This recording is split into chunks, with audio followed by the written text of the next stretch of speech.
Are you aware of the hidden spells of the English language? Why do our words even matter? You see, words are powerful spells that can literally change your reality.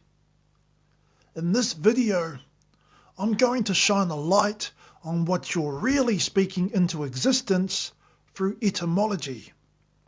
What is etymology? Etymology is the study of the origin of words and the way in which their meanings have changed throughout history, or his story. The English language has many hidden and secret spells in which you can use to empower or disempower yourself with. One of the first things they teach us at school is how to read and write. In order for us to be able to read and write, we have to learn skills such as spelling and grammar.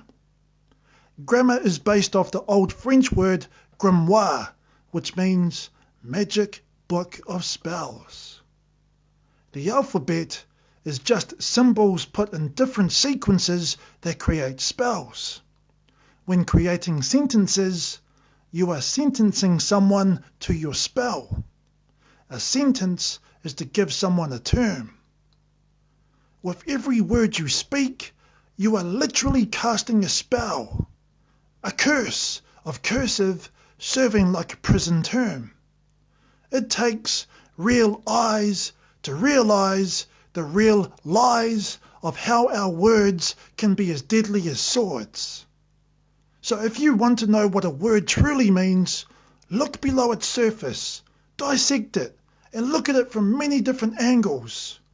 Words can be viewed forwards, backwards, phonetically, etymologically, with numerology, and split to arrange different anagrams. All languages are a single confused babble mixing different grammatical and phonetic fractals. In other words, words are vibrations. Words have power. Words can change your reality. Words can make or break you. That's why they say that even though your tongue has no bones, it is strong enough to break a heart. So be careful with the words you speak to yourself and others. Understanding etymology and word spells can help you to spell without cursing yourself and others. Notice how I said understand and not understand. To understand means to stand under one's authority. No one stands above or below you, me, or anyone. To understand is to stand from within. You see, the basic tool for manipulation of reality is the manipulation of words. If you can control the meaning of the words, you can control the people who must use the words. To give you an example, when you are purchasing a property, you have to sign a contract with your lawyer. Even though the terms and conditions are written in English, it can seem like gibberish to most. This is because it is written in legalese format to confuse those that are signing the contract. It's all just a manipulation on linguistics, and that is the con. A con is to deceive someone by lying or tricking them into believing something. The word mortgage is derived from the old French word which means death pledge. That's why it takes you approximately 30 years to pay it off. About the same amount of time for someone that has been sentenced to life imprisonment. And I wonder why so many people call this world we live in the Matrix, or Mars tricks, the mother's tricks. In order for the trick to be played, one must tune into their television. Tells lies to your vision. That's why it's called a television program, because your subconscious mind is being programmed. The question is, what sort of information is your mind being programmed with? So for most people that want to stay informed with the latest news, they tune into their favourite news channel and watch the latest broadcast of those casting abroad to cast their spells. To channel is to tune into a certain frequency and channel their favourite programs. To make channeling easier, they created the remote control, so they could control you remotely. In Hollywood, they call it movie magic. After watching your favourite programs or movies, you have the option to see the movie cast. If we look at the term Hollywood, it actually derives from the holly tree.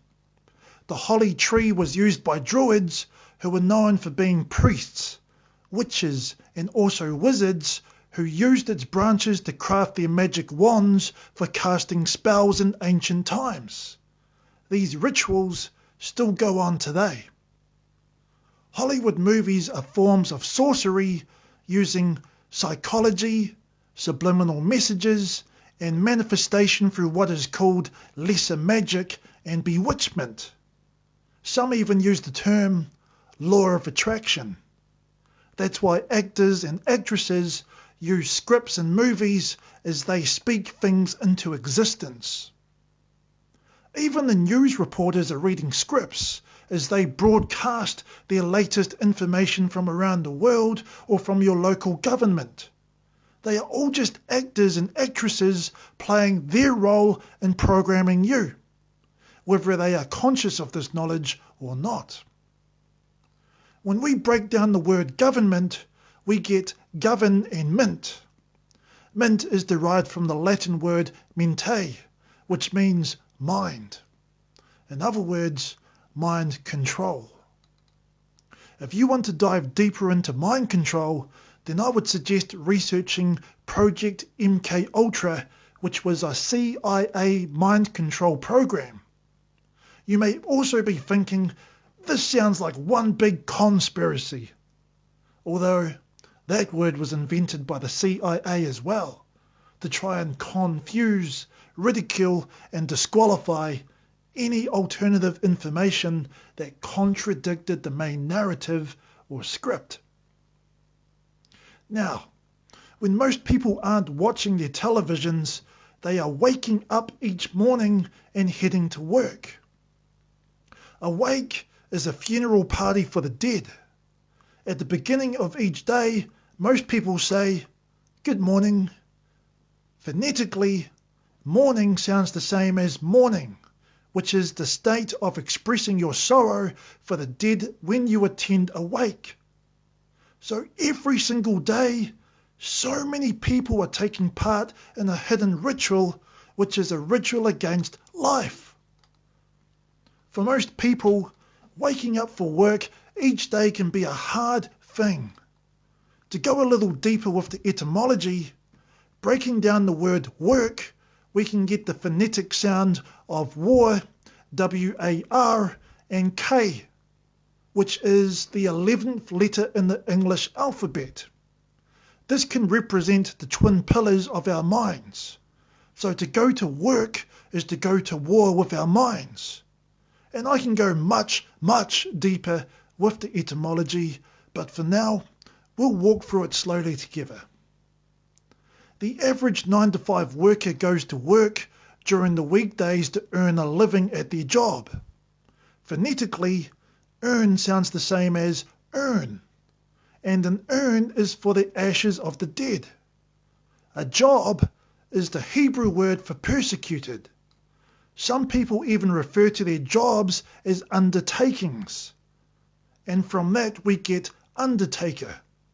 An undertaker is a person who prepares dead bodies for burial or cremation and making arrangements for funerals. And to do all this, you would have to be in the weekdays from the weekdays to earn a living. During the week, we become weaker until it's the weekend. After all, you are getting the weak end of the deal. During the weekend, many people turn towards drinking alcohol. Alcohol comes from the Arabic word al-kul, which is a body-eating spirit. People often refer to alcohol as booze or spirits, which is synonymous with spirits who try to scare you. Boo! And don't ask me why some people refer to alcohol as getting on the piss. So, what the fuck does all of this really mean? Does this mean that we should all just keep our mouths closed and say nothing? Well, from what I've learned, it's not always about the words we say, but the energy and intent we put behind our words. In saying that, we can all become a lot more self-aware with the words that we speak into existence if we are to change our realities.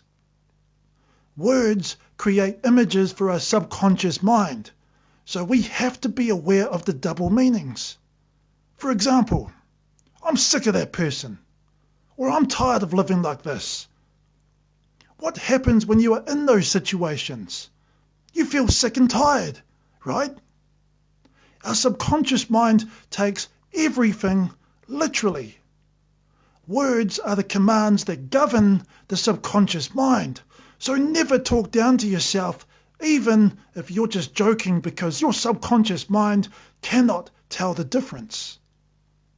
So, just remember that words are electromagnetic vibrations and they have power. In order to regain your true, authentic authority, you must learn, unlearn, and relearn what you think you know about this reality. There is a huge energetic and cosmic shift happening all around the world right now.